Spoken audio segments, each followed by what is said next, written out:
ఏం చేస్తున్నావమ్మా? నాకేదో వచ్చిన రూపాయి నీకు ఇస్తుంటే నువ్వు ఆ రూపాయిని తీసుకెళ్ళి దాన ధర్మంగా అడిగిన కదా అన్నం అంటే ఆకలంటే అన్నం పెడుతున్నావు. మన పరిస్థితి ఏమిటో నా అర్థం చేసుకుంటున్నావా? నీకేదో వచ్చిన రూపాయి తల్లివని జాగ్రత్త నీకు ఇస్తున్నా. మీరేం చేస్తున్నారు? అమ్మ ఆకలంటే అందరికి అన్నం పెట్టేస్తున్నారు. నీకా పరిస్థితి బాగాలేదు, నా దగ్గర డబ్బు లేదు. ఏం చేద్దాం అనుకుంటున్నావు తల్లి? మనిషికి అన్నం పెడుతున్నాం కానీ పుణ్యమే కానీ పాపమేం కాదయ్యా. పాపమో పుణ్యమో ఏమో నాకైతే తెలియదు. నేను చిన్నప్పటి నుంచి నేను చూస్తానే ఉన్నా, మీరు ఇలాగే చేస్తూ ఉన్నారు. చివరికి ఏమైతే ఏమో తెలియదు. కానీ మీరు ఎవరిని చూసి ఇలా నేర్చుకున్నా నాకు అర్థం కావట్లేదు తల్లి. దక్క సీతమ్మలాగా అడుగుదాడల్లో నేను నడుస్తానయ్యా. నేనైతే మారనయ్యా. ఎలా జరగాలంటే అలా జరిగిద్ది. ఏమోలే, నువ్వు మారంటున్నావు, నేనుగా చేయగలిగింది ఏమీ లేదు. ఎలా జరగాలంటే అలా జరుగుతుంది. అంతా పైవాడి దయ. నేను మనకి ఏం చేయలేను, నా శాస్త్రం చేస్తున్నాను. ఏమోలే, ఆ భగవంతుడు ఏం చేయలేము అలా చేస్తాడు. సరేలే తల్లి.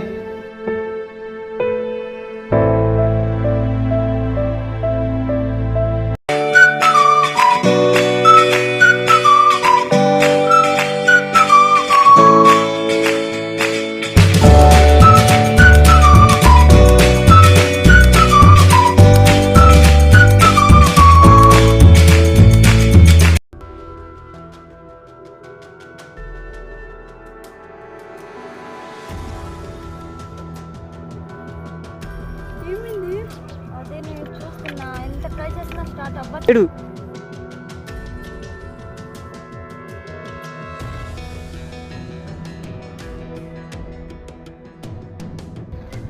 ఎందుకే ఏడ్చేది? ఏదో ఒకటి చేద్దాం. ఏడవకు, బాధగా ఉంది.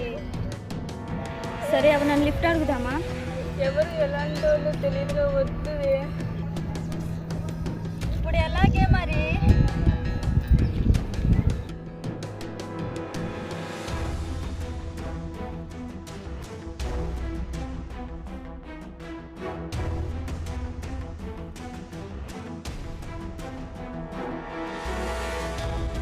ఏం జరిగిందమ్మా? ఏమైంది?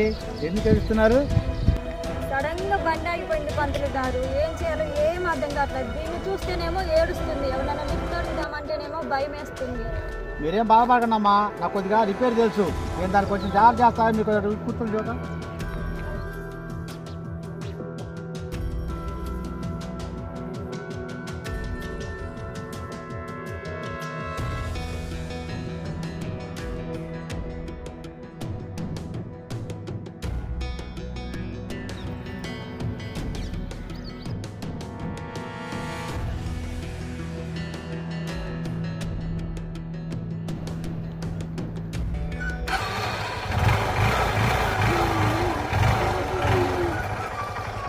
ఓకేనమ్మా, స్టార్ట్ అయిందిరా. ఒకసారి మీరు స్టార్ట్ చేసి చూడండి.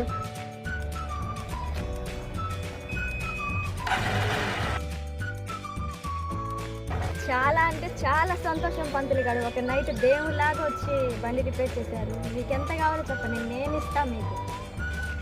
నాకేం డబ్బు వద్దు తల్లి, ఏదో నాకు తెలిసిన పని నేను చేసి దాన్ని అలా బాగు చేశాను. మీరు ఇలాగెవరైనా ఆపదలో ఉంటే వాళ్ళని ఆదుకోండి, నాకు అంతే చాలు తల్లి. వెళ్ళొస్తానమ్మా, మీరు జాగ్రత్తగా వెళ్ళండి. థ్యాంక్స్ పంతులు గారు.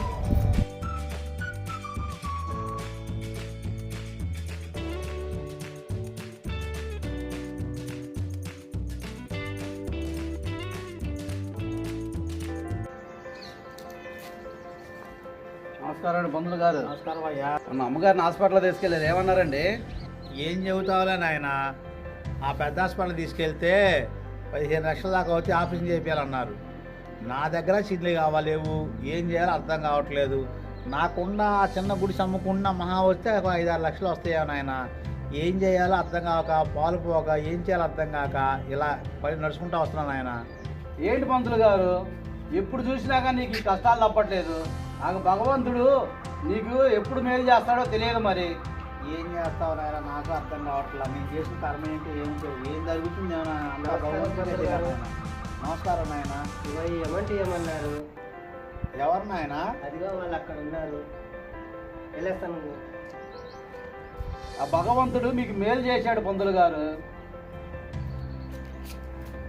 సరే నాయన, వెళ్ళొస్తాను మరి. సరే పంతులు గారు.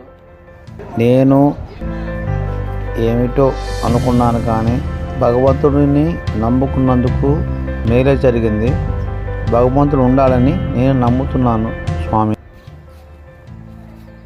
ఎవరమ్మా మీరు? నాకు సహాయం చేశారు. నేను పేదవాడిని. ఈ డబ్బుని మీకు ఎలా తీర్చగలను తల్లి నేను? మేము గుర్తున్నామా పంతులు గారు, ఒకరోజు నైట్ బండి రిపేర్ అవుతే మీరు మమ్మల్ని ఆదుకున్నారు. అదే పంతులు గారు, ఆ రోజు నైట్ మీరు దేవుళ్ళలాగా వచ్చి బండి రిపేర్ చేశారు. ఆ టైంలో మీరు కానీ రాకపోయి ఉంటే మేమేమైపోయేవాళ్ళం. మీరే చెప్పారు కదా ఆ రోజు నేను డబ్బులు ఇస్తానంటే వద్దు, సహాయం చేస్తూ ఉండండి అమ్మ నలుగురికని. మేము మీ గురించి ఎంక్వైరీ చేసుకుంటూ వచ్చాము. అదే టైంలో మీరు బాధపడుతూ మీ అమ్మ గురించి చెప్తా ఉంటే విన్నాము.